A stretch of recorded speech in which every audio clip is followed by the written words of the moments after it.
پیاله شیر داغ رغبت دارین؟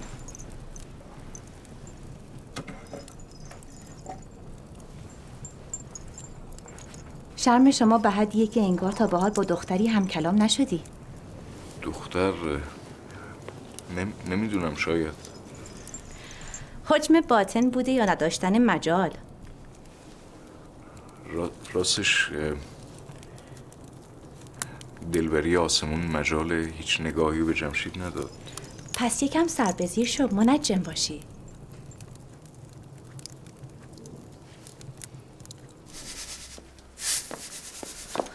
ویس مادر میوه ها رو خوب شستی؟ بله مادر.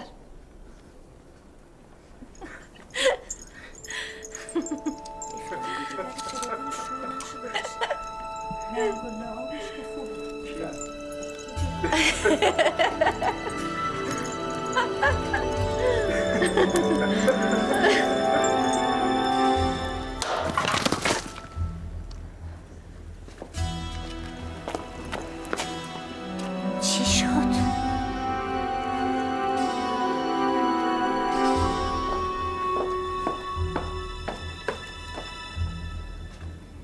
مرگ همسرم چه بسا مجازات سنگینی بود در راه این علم.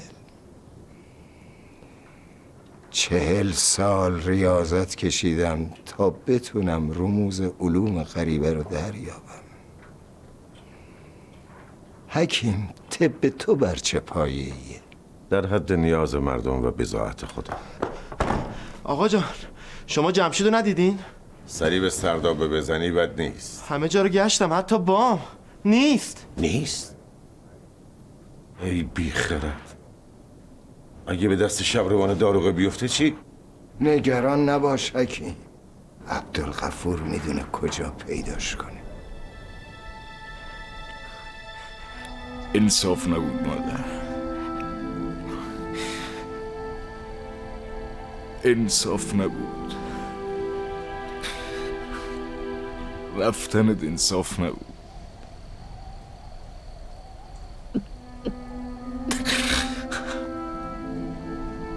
اگه بدونی به سر بچه خیره سرت چی آوردم، چه درشتا که نشنیدم، چه شلاقا که نخوردم.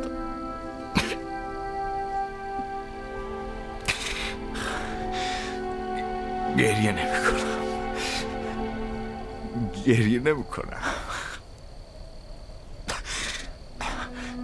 میخوام برگردم به کودکی. میخوام بگم کی بود اون شب تناب لباس پاره کرد.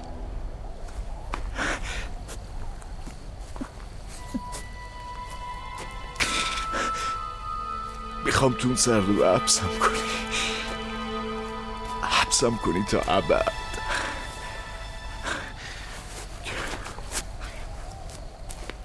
سلام استاد، شما اینجا؟ آسوده خاطر باش پسرم، میدونم که چی میخوای. خاطرت هست؟ من تو رو به کار شبانه وعده داده بودم. اینک وقت و جای آن فرا رسیده که برای دل پردردت دوایی تدارک ببینم. چی؟ خاموش باش و نگاه کن.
جمشید پسرم،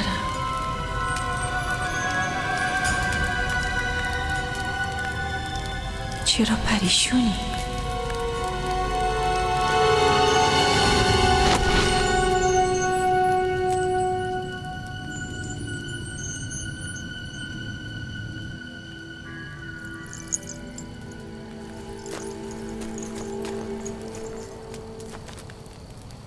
کمی بی‌انصافی نبود پدر؟ نگران نباش، خوب میشه. تاب و توان اون چرا که دید نداشت. لازم بود به جونش آتشی بیندازه. جوون مهربون و پاکدلیه.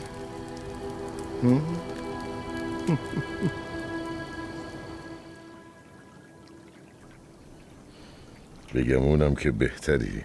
الحمدلله. ها؟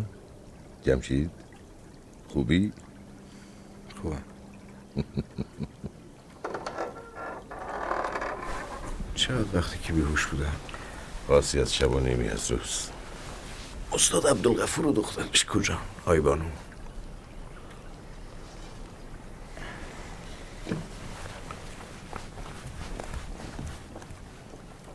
اونو نمیدونم، اما دخترش در اتاق مجاوره. از چند سپاسگزارشم به جهت ترفندی که در خلاصی تو زد، اما در مجاورتشون دلخوش نیستم. این شوربا رو هم ویس با مهر پخته، برای تب خوبه. اتاق مجاور. التفات کنید، این تلاقی اوقات سعیده. برای امیرزاده هیچ اسباب گشایشی فراهم نیست، مگر آنکه اوقاتی را که مکشوف می کنم در تلاقی 2 کوکب بخت به صحرا بره و خود گره گشای سلامتی و بخت خودش باشه. شنیدی؟ باید به صحرا بریم. اینا که گفتی در همین دارالحکومه یافت نمیشه؟ بیخردی نکن. کلام عبدالغفور برای ما چون منزل مهمه. باید بریم. الباقی ماجرا رو به فرصت خدمتتون میگم. رخصت مرخصی میدین؟ خب عبدالغفور، حال نوگل جوانت چطوره؟ من وامدار لطف شما و تیغ حکیمم. پنجه زرینی داره این مسعود طبیب. دوران نقاهت به سر میکنه که اونم به زودی سپری میشه. به نقاهت مهربان ما هم بیندیش. در کار یافتن وقت سعید قیاس الدین یار منه و چه بسا ماهرتر و دلنگران سعادت مهربان شما. بزرگ عالمی است گرچه جوان. البته یاغی. اون چه قیاس الدین برای من گفته از لطف شما بوده و خاندان شما. خطا جناب حاکم، فرزند جوانی است.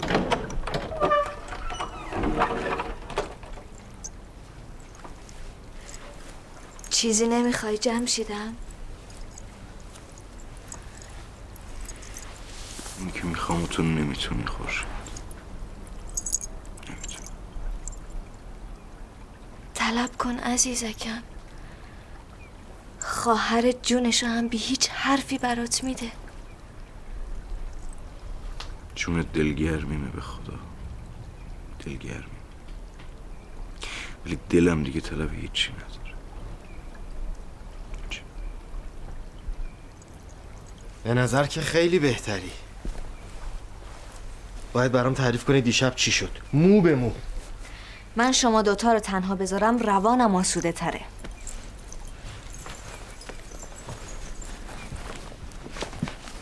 بگو. دیشب اولش فکر میکردم هیچی از ضمیرم نمیاد. کی؟ سجزی.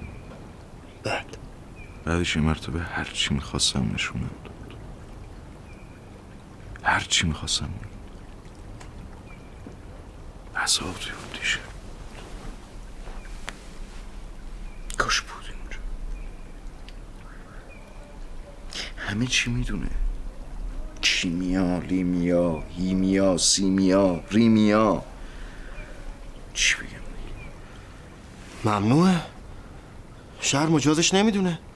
جواز شهر به محصول نه فاعل. تیغ دست حکیم با تیغ دست زنگی مست یکیه؟ نه. ها، حالا تیغ دست کیه؟ حکیم یا زنگی مست؟ تشخیصش با کیه؟ لابد تو. این مصیبت تو آقا رو چش ترس کرده. ها، چشم ما ترسیده، چش شما روشن شده. سبک مغز شدیم این. شایدم تو. تا کی میخوای به اون رخت خواب بچسبی؟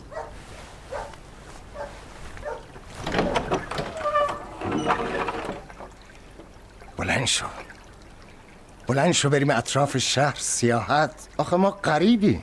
جمشید هنوز بیحاله. هوای تازه بهش بخوره حالش جا میاد. اینطور نیست؟ از تو بازه شما. جمشید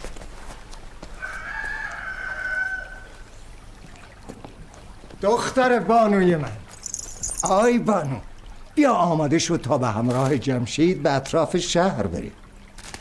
کسل شدی گلم، نیازمند تفرجی. ولی گزمه ها سربازای حاکم همه جا هستن. از چی میترسی دخترم؟ تا وقتی جمشید با منه در امانه. ولی آی بانو، اگه اونو ببینن میفهمن بیماریش حقه بوده. اونم به لطف تو مرتفعه.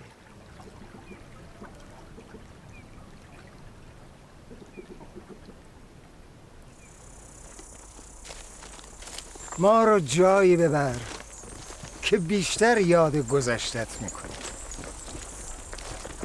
کوچه به کوچه این شهر برام خاطرات تلخ میاد. تلخی رو از خودت دور کن. بذار این لحظه ها رو به شادی بگذار. کجا منقلبت میکنه؟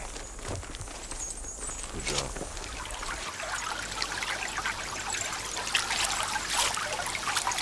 این قنات داشت باعث میشد معین جونش بره. تدبیر بچگانه من، سبک مغزی معین، چه بلوایی شد. حالا دیگه شاد باش.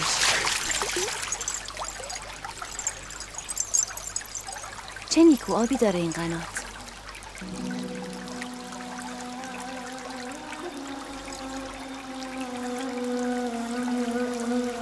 مثل این که تو دریای اندیشت غرق شدی. به چی فکر میکنی؟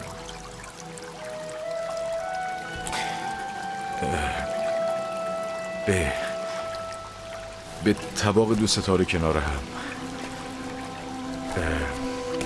به تاله هم فکر میکردم.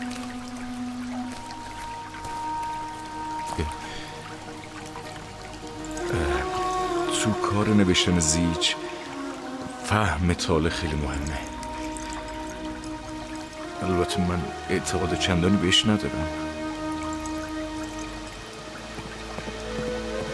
میخواستم بگم که اگه ممکنه رو تو ببوش، سربازای داروگه.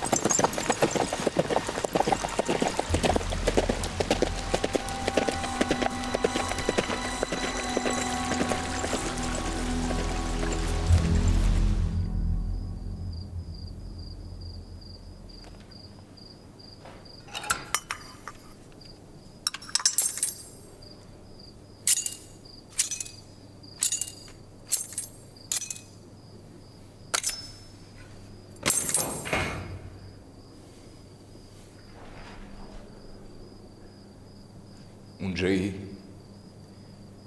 بیس؟ بیس؟ میخوام باید حرف بزنم.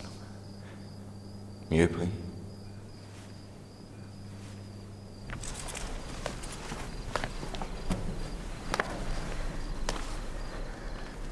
چیزی شده؟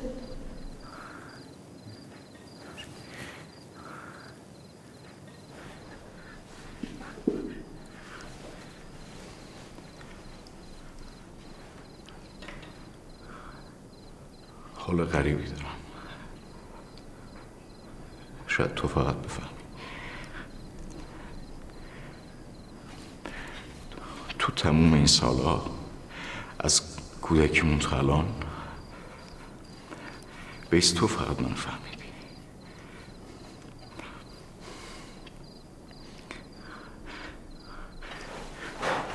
یه رازی تو سینمه، یه رازی تو سینمه جز تو خلوت و به یه محرم نمیتونم بگم. یه زخمه که علاجشو نمیدونم. از فصلشم عاجزم. من هنوزم تو رو میفهمم بدون اینکه حتی کلامی به زبون بیاری. سنگینی دلتو با ویس قسمت کن. ویس بیا مثل کودکی من کمک کن. شده تو چیزی بخوای و ویس امتناع کنه؟ شرم خدا شرم داره. ولی هیچ کس نمیتونه جز تو امینم بشه. ویس میخوام قاصد یه پیغام بشه. قاصد؟ به کی؟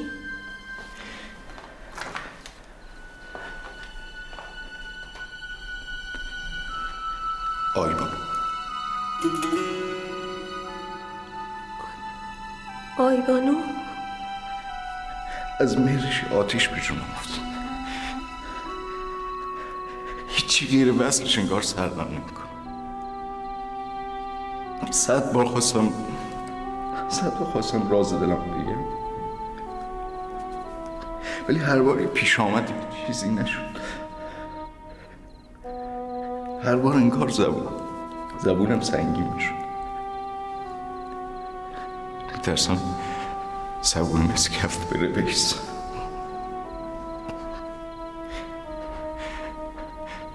کمکم میکنی؟ همه امیدم به تو. کجا میری؟ این بارم به عهد کودکی اجابت میکنم حرفتو. پیغامتو میرسونم.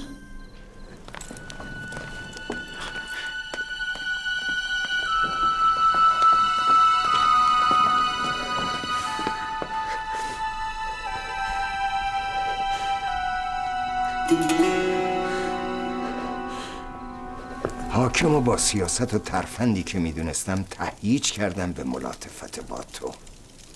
گرچه بددله اما شدنیه. فقط محتاج صبر و مداراست. کاش میتونستم این محبت شما رو جبران کنم آقا. همیشه وامدارت. ارزش تو برای من بیشتر از این است. راستی من این نسخه های جفر شما رو نگاه میکردم. الان اجازه دارم بگم؟ بگو. این جدول مسدس رو ما طوری میتونیم پر بکنیم که هر دو وجهش اسم موکل بذاریم.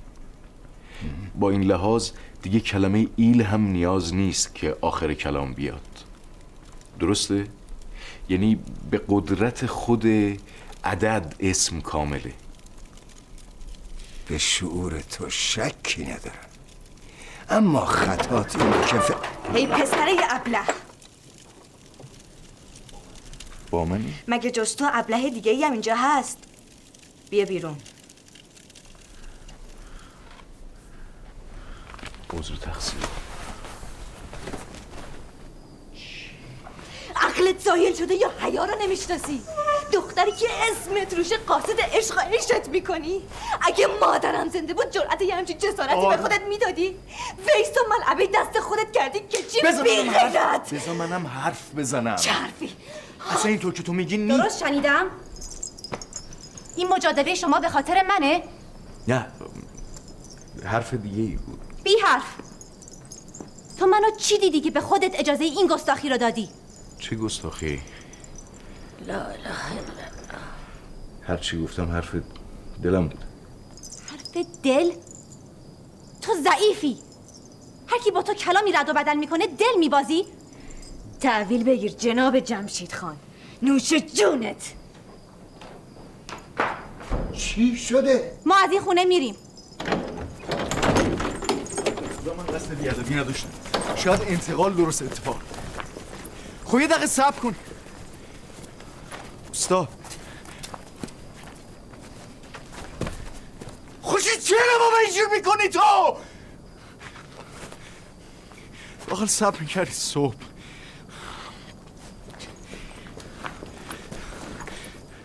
چه خبره؟ صدا تا میدون چه میره؟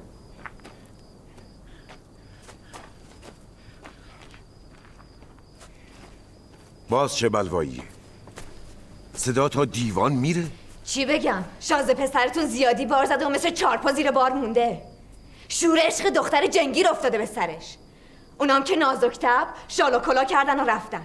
جاتر و بچه خر. گفتم شری ما رو میگیره. خورشید، حرمت برادرتو نگه دار. جمشید نکنه سجزی چیزی به حاکم مگه و جونش به خطر بیفته. چه سخت بلواییه. وقتی ویس و قاصد دلبر جونش کرد سخت نبود؟ این تعصب و همیت والله که تو شهر مثال زدنیه. ویس رو؟ ای بیخرد، گفتم فرزانه شدی و جانب ادب و حیا نگه میداری. فهمت ثقیل شده یا عقلت هنوز در زندان دارالحکومه ببنده؟ جمشید و گناهی نیست. این کار رو من به خواست خودم کردم، بی خبر و اختیار اون حتی روحش هم خبر نداره. یا به نگو ویس، محاله که تو این کنی. جمشید ببون، بذار بره.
خب که اومدی.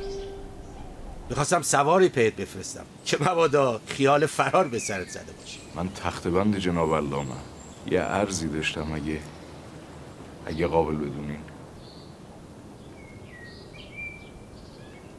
جناب حاکم رخصت میدن با این جوان خوشفکر لختی خلوت کنیم برای مباحثات علمی.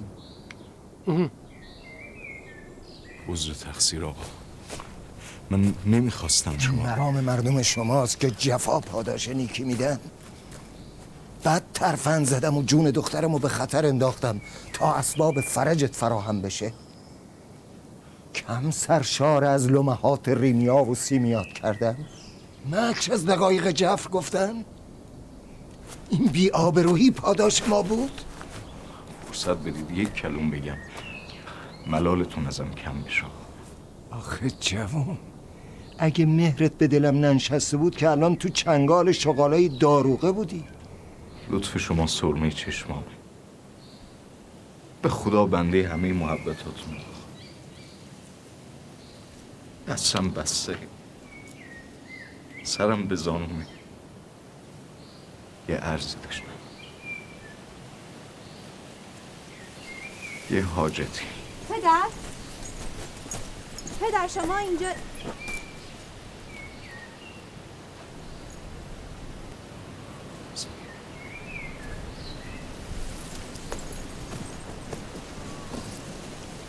رنگ به رنگ نشو. دل آی بانو از جور تو زخمی شده و شکسته. من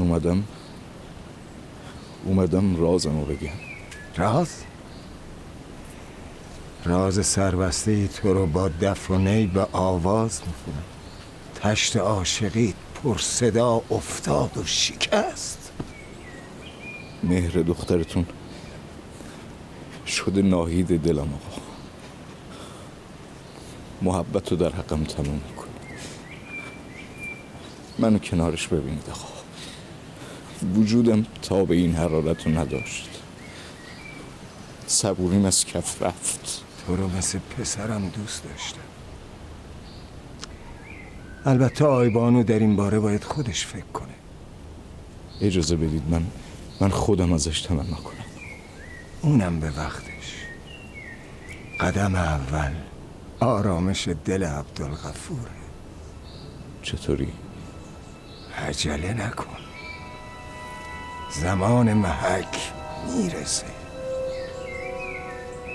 به گوش باش تا خبرت کنم.